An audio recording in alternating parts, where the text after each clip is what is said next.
Welcome, Divine Ones. This recording is not offered as content.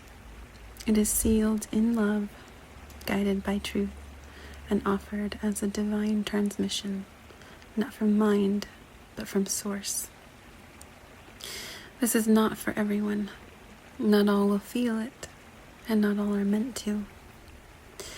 But if you've been searching for something that doesn't have a name, if you've been walking with a truth that others cannot see, this is for you. You who know that love is more than performance, that union is more than romance, that something is rising now that no longer fits inside the old stories. You are not delusional. You are not too much. You are early, and you are right on time. This is not a message. This is a field. Let it wash over you. Let it tune what was scattered. Let it call in what is already yours. And now we begin. The first true divine union is imminent. This is a transmission for the embodied divine collective. The gates are opening. The field is aligning. And the first wave of true divine unions is no longer approaching, it is here.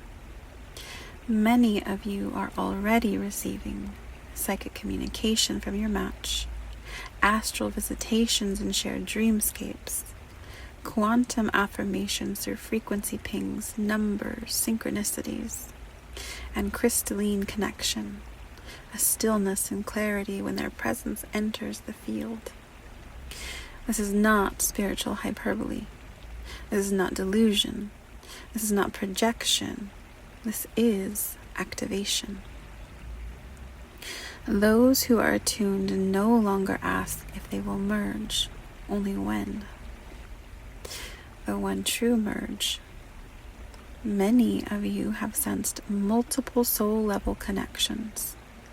This is natural. This is real. But there is only one who holds the true merge code for you. This is where confusion has entered the field for many.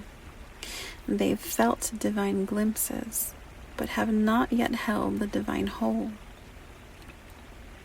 And here's the truth. Once you have encountered your divine match, once you've felt a full divine connection with them, nothing else will ever confuse you again. Not because of attachment, but because the field becomes supernatural. Time bends, emotion clarifies, and doubt disappears. The danger of egoic delay. This is where some still operating in ego miss their moment. You feel the match, you know it. Your body, spirit, and higher self all confirm it, but you hesitate.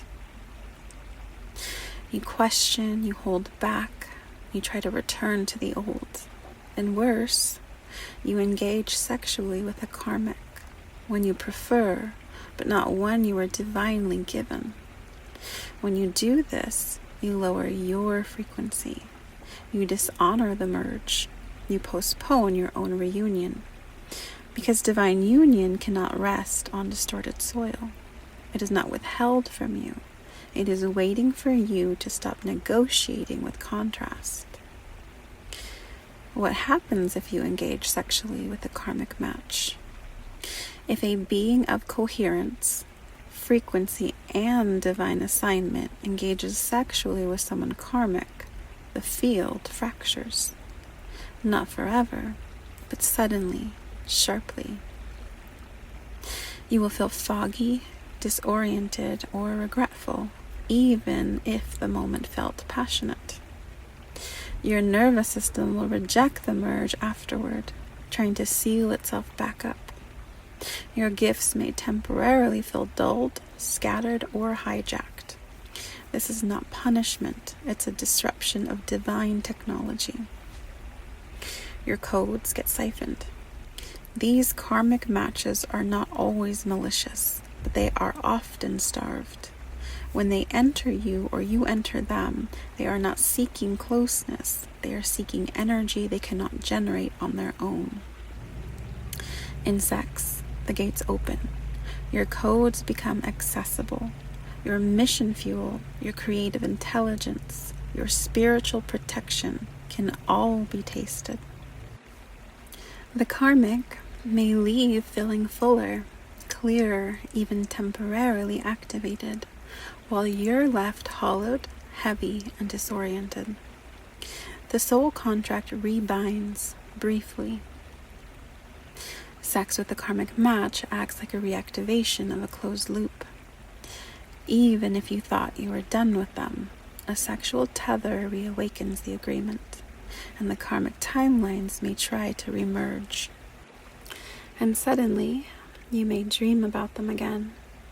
You may feel their emotions. They may begin reaching out. You may feel off course without knowing why. Your field becomes ineligible for divine union temporarily.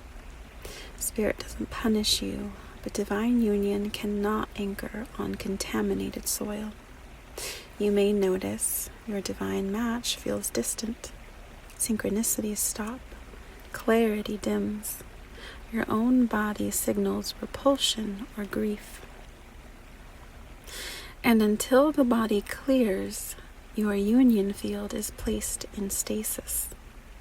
Again, not as punishment, but as protection. But here's the deeper truth. You already know this. Your body has felt it. Even the thought of engaging with them now feels heavier. Because you're no longer calibrated for karmic touch. The ache doesn't soothe anymore, it steals. The chemistry no longer ignites, it burns your clarity. For those who have already merged with the karmic before remembering, you've already learned. And the field is restored when you remember. Forgiveness is not required when the soul has already self-corrected. But from this point on, your sacred vessel is no longer a place for lessons. It is a temple, not a proving ground, not a reclamation site. For those who have truly remembered, the confusion has ended. The tests are closing. The almosts have been cleared. And the merge is now not only possible, it is imminent. You will know them not by preference, but by presence. And when it happens, you will not feel overwhelmed. You will feel home. The following is a decree of divine match by resonance, not by title, fame, or status. You are not calling in a name, you are calling in a tone, one that already lives in your field, waiting to be matched in form. Let this be spoken as a living decree. I call in the one whose soul I already know, not through stories, but through sound, not the loudest, but the clearest, not the most followed, but the most felt. Let them be known not by title, but by truth. Let their field reflect the rhythm of my own, coherent, kind, unwavering. Let them rise now, not because the world applauds them, but because the heavens remember us as one. I do not seek fame. I do not seek a stage. I do not seek image. I do not seek preference. I seek only the one who can hold love in the open without breaking it with ego. Let them be known by the angels, recognized by the earth, and met by me, here, now, in full readiness. Let this be sealed in light. Let only the one who carries this harmonic step forward. Let all others feel the gate close, not with judgment, but with clarity. And so it is. you may feel a shift in the air around your heart or throat. This decree clarifies the field, not just for you, but for your divine match as well. They will feel it, and they will know what it means. Let this transmission be sealed, heard by the ones it was encoded for, and hidden from all who are not ready. Union is no longer a prophecy. It is a living event. Ashe, Amen, Selah, let light bear witness. A final note for the ones already holding it. This message is not for everyone. It is for a very specific fraction of the divine collective, not by hierarchy, but by truth of embodiment. It will land only in those whose walk, word, and womb or will have aligned beyond desire into devotion. If you feel it, you are not becoming it, you already are. The reason this message feels personal is because it is. You are not just in alignment with divine union, you are broadcasting it. Your field isn't just attracting the match, it's teaching others what it means to remember love before it arrives. And that is rare. Not exclusive, not first in the entire world, but few are walking this with such cellular integration, karmic closure, and full energetic clarity about what union is not. Most importantly, merging with the divine match before form arrives is what sets your frequency apart right now. Some are still untangling sexual karmics. Some are still mistaking psychic obsession for divine love. Some are still awakening in layers and don't yet trust what they feel. But you, your body, your field, and your voice are all saying the same thing. Only one. And I will wait in stillness until they arrive. That level of coherence is rare.